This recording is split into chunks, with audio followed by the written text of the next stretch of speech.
নমস্কাৰ নিউজৰ বাতৰিলৈ স্বাগতম জনাই ষ্টুডিঅ'ৰ মজিয়াত মই পল দাস চাওক আজিৰ বাতৰি পবিত্ৰ ভাদ মাহৰ উপলক্ষে ঐতিহ্যমণ্ডিত মাছৰহাট বৰনামঘৰত আৰম্ভ হ'ল মাহজোৰা ভাদ মাহৰ নাম প্ৰসংগ ভকত বৈষ্ণৱৰ পদধূলাই বৰনামঘৰ ভাগি পৰিণত কৰিলে দ্বিতীয় বৈকুণ্ঠপুৰীলৈ চাওক আমাৰ এই বিশেষ প্ৰতিবেদনটি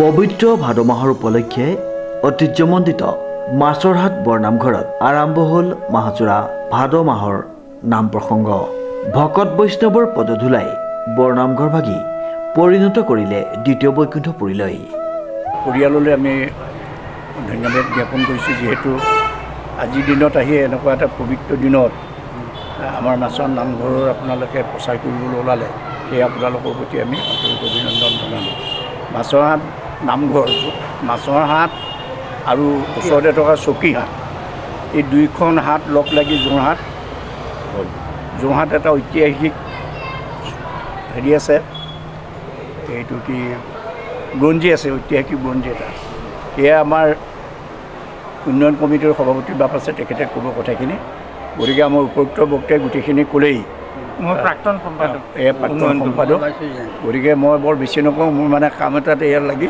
ৰেষ্ট লৈ আছোঁ দেই কৃষ্ণ হ'ব উল্লেখযোগ্য যে মহামানৱ মহাত্মা গান্ধী জৱাহৰলাল নেহৰু এসময়ত বৰনামঘৰ ভাগিলৈ আহি সেৱা লোৱা আৰু অনুদান আগবঢ়োৱা তথা অসমৰ ৰাজ্যপালগৰাকীয়ে নামঘৰ ভাগিত আহি সেৱা লোৱাৰ কথা এনেদৰে জানিবলৈ দিয়ে মাছৰহাট বৰনামঘৰ উন্নয়ন সমিতিৰ সভাপতিগৰাকীয়ে প্ৰথমতে নিউজ নাও আৰু আমাৰ গাঁৱৰে ওচৰৰে এটা নিউজ চেনেল মই সঁচাকৈ খুব ভাল পাইছোঁ আজি ভাদৰ প্ৰথম দিনাখন আপোনাৰ আমাৰ এই বৰনামঘৰত উপস্থিত হৈ নামঘৰৰ বিষয়লৈ আপোনালোকে যিখিনি আজি সম্প্ৰচাৰ কৰিবৰ কাৰণে চেষ্টা কৰিছে তাৰ কাৰণে মই প্ৰথমতে ধন্যবাদ জ্ঞাপন কৰিছোঁ এতিয়া কথা হ'ল কি আমাৰ বিশেষকৈ নামঘৰৰ কথাটো ক'বলৈ গ'লে বহুত কথা হয় বহুত কথা তাৰমানে নামঘৰ কেতিয়া স্থাপিত হৈছে কি কথা সেইটো আমি এতিয়ালৈকে গম পোৱা নাই বা আমাৰ পিতৃসকলেও নাজানে কিন্তু এটা কথা কিন্তু আমি মুখ বাগৰি শুনিছোঁ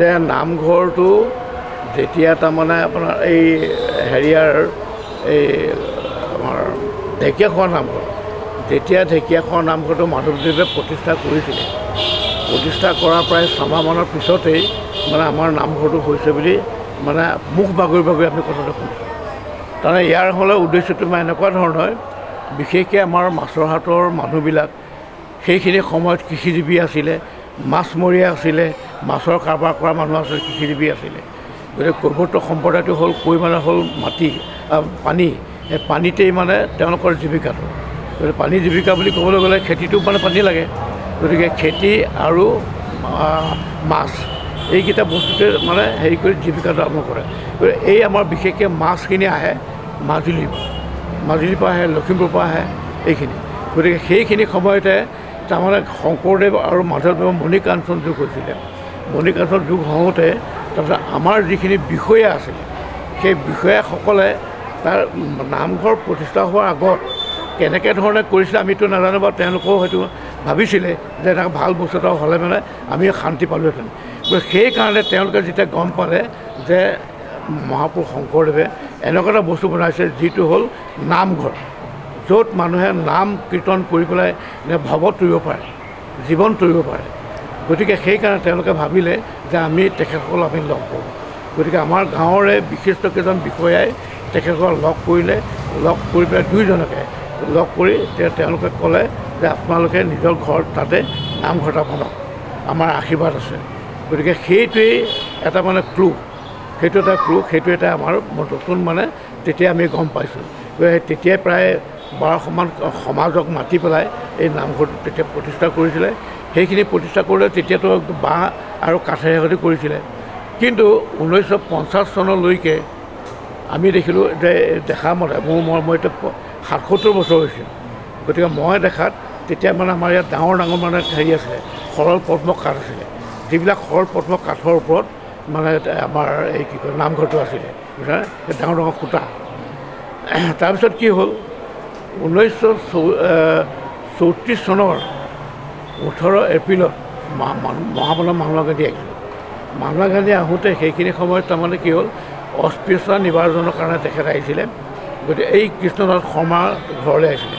তেতিয়া কৃষ্ণনাথ শৰ্মাই মানে সেইখিনি সময়ত হৰিজনবিলাকক, যিবিলাক মানে তেওঁলোকৰ হ'ল বুঢ়া ব্ৰাহ্মণ তেওঁলোকে মানে হেৰিবিলাক এই কি কয় বিশেষকৈ দুখীয়া শ্ৰেণীয়ে হওক বা কৈৱৰ্তই হওক বা বনিয়াই হওক হৰিজনসকলক মানে হেৰি নকৰে। সেইকাৰণে এই সকলোৰে কাৰণে সেই নামঘৰটো মুকলি কৰিবৰ কাৰণে তেখেতে মানে সেইদিনা ব্যৱস্থা কৰিলে। সেইদিনাখন মহাত্মা গান্ধীও আহিছিলে। তেতিয়াই তাৰমানে তাতেই সেই তেওঁৰ নিজৰ ঘৰৰ নামঘৰটো সকলোৰে কাৰণে মানে মুকলি কৰিলে। আৰু সেইখিনি সময়ত মানে কি হ'ল, আমাৰ যোৰহাটৰ বহুত ঠাইত মানে ভূমিকম্পই নষ্ট কৰিলে। বালিপাতৰ নিচিনা জেগাটো মানে বহুত ক্ষয় ক্ষতি হ'ল। এই ক্ষয়-ক্ষতি আপোনাৰ বুজ ল'বৰ কাৰণে ভাৰতৰ তেতিয়া প্ৰথম প্ৰধানমন্ত্ৰী জৱাহৰলাল নেহৰু আহিছিল। জৱাহৰলাল নেহৰু আহিলে চব চাই আমাৰ মাছৰ বৰ নামঘৰ চাই সেইখিনি সময়তে ৬,০০০ টকা আমাৰ গাঁৱৰ চৰকাৰী গাঁওবুঢ়াৰ হাতত দিছে নামঘৰটো পুনৰ নিৰ্মাণ কৰিব। উল্লেখযোগ্য যে ভাদ মাহৰ পহিলা দিনটোত দেখা গ'ল এক ভক্তিমুখৰ পৰিৱেশ। ভকত বৈষ্ণৱৰ পদধূলাই নামঘৰ ভাগি পৰিণত কৰিলে দ্বিতীয় বৈকুণ্ঠপুৰীলৈ।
এই পবিত্ৰ ভাদ মাহৰ পহিলা দিনটোত ভক্তপ্ৰাণ ৰাইজৰ সুত বলে বৰ নামঘৰ ভাগিলৈ।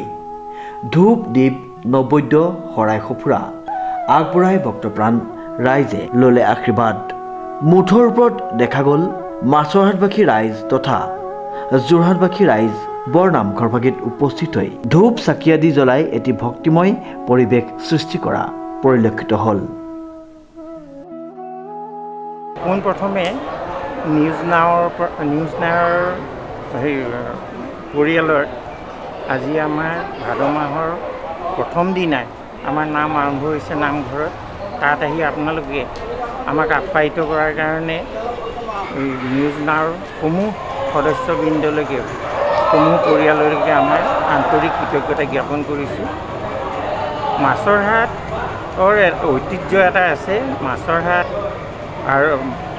মাছৰহাট আৰু চকীহাট নামৰ দুখন ডাঙৰ বজাৰ আছিলে। সেই বজাৰ দুখনৰ নামাকৰণ অনুসাৰে দুইখন বজাৰ যুগ্ম কৰি পেলাই যোৰহাটৰ নামটো হৈছে। গতিকে যোৰহাটৰ এইটো এটা অতি ঐতিহ্যপূৰ্ণ কথা। তাৰ পাছৰে পৰা আৰু মাছৰহাট গাঁওখন হ'ল অনুসূচিত জাতি লোকেৰে পৰিপূৰ্ণ এখন বৃহৎ গাঁও। এই গাঁওখনত বৰ্তমান প্ৰায় 700 ঘৰ মানুহে স্থাপন কৰি আছে। আৰু তেওঁলোকৰ যদিও তেওঁলোকৰ কৰ্মসূত্ৰে মাছৰ কাৰবাৰ হ'লেও মাছৰহাটত বৰ্তমান ইঞ্জিনিয়াৰ, ডাক্তৰ, প্ৰফেচাৰ, অন্যান্য ডিপাৰ্টমেণ্টৰ ডাঙৰ ডিপাৰ্টমেণ্টত চাকৰি কৰা চাকৰিয়াল, বেংকৰ মেনেজাৰ, তাৰপৰা ONGC চিফ ইঞ্জিনিয়াৰ, এনেকুৱা কৰি এতিয়া মানে আগৰ মাছৰ হাটৰ তুলনাত এতিয়া যথেষ্টখিনি ডেভেলপ হৈছে। আগতে মাছৰ হাটৰ প্ৰতি ঘৰৰ মানুহে মৎস্য কাৰবাৰ কৰিছিলে। বৰ্তমান সেই মৎস্য কাৰবাৰটো মুষ্টিমেয়ত 2-1 ঘৰ মানুহেহে মাছৰ কাৰবাৰ কৰি আছে। গতিকে মাছৰ হাটখন এতিয়া সম্পূৰ্ণৰূপে সভ্যতাৰ দিশত অগ্ৰসৰ হৈছে। তাৰেই এইটো প্ৰতিচ্ছবি আমাৰ মাছৰ হাট নামঘৰত হৈ থকা বিভিন্ন অনুষ্ঠান প্ৰতিষ্ঠানৰ বিষয়ে আপোনালোকে নিশ্চয় সেইটো অজ্ঞ আৰু আপোনালোকে সকলোখিনি কথা জানে। এতিয়া মাছৰ হাটত 700 ঘৰ মানুহৰে সৈতে 5খন সমাজ আছে। ইয়াত মাহেকীয়া দুখেল আৰু একোখন ভাগৱতী সমাজৰ দুখেল আৰু সংঘৰ এখন সমাজ। 5খন সমাজেৰে সৈতে 700 ঘৰ মানুহ ইয়াত মানে থিতাপি লৈ আছে। ইয়াত এতিয়া যিকোনো ধৰণৰ অনুষ্ঠান প্ৰতিষ্ঠান হ'লেও আমাৰ প্ৰতি মাছৰ হাটৰ 5খন সমাজেই একক হিচাপে আমাৰ ইয়াত প্ৰতিটো কামেই সমাধা কৰে। আৰু এতিয়া আমাৰ যেতিয়া ভাগৱত পাঠ হয়, ভাগৱত পাঠত আমাৰ 5খন সমাজ থাকিলেও এই 5খন সমাজৰ আমাৰ মিলা প্ৰীতিৰ মাজেৰে গোটেই মাছৰ হাটৰ যিটো গৌৰৱ উজ্জ্বল কৰিবৰ কাৰণে সকলোৱে যত্ন কৰে। আৰু আমি 5খন সমাজ যদিও আমি 5খন সমাজৰ বা 5খন সমাজ হিচাপে আছে, আমাৰ ভেদাভেদ নাই। আমি সকলোৱে মিলিয়ে মাছৰ হাটৰ নামঘৰৰ উন্নয়নৰ কাম আমি কৰি আহিছোঁ আৰু ভৱিষ্যতেও আমি কৰি যাম। এই আমাৰ আশা। ইয়াকে কৈ মই শ্ৰীমন্ত মাধৱ বৰুৱাৰ সহযোগত উৎপল দাসৰ ৰিপৰ্ট নিউজ নাও।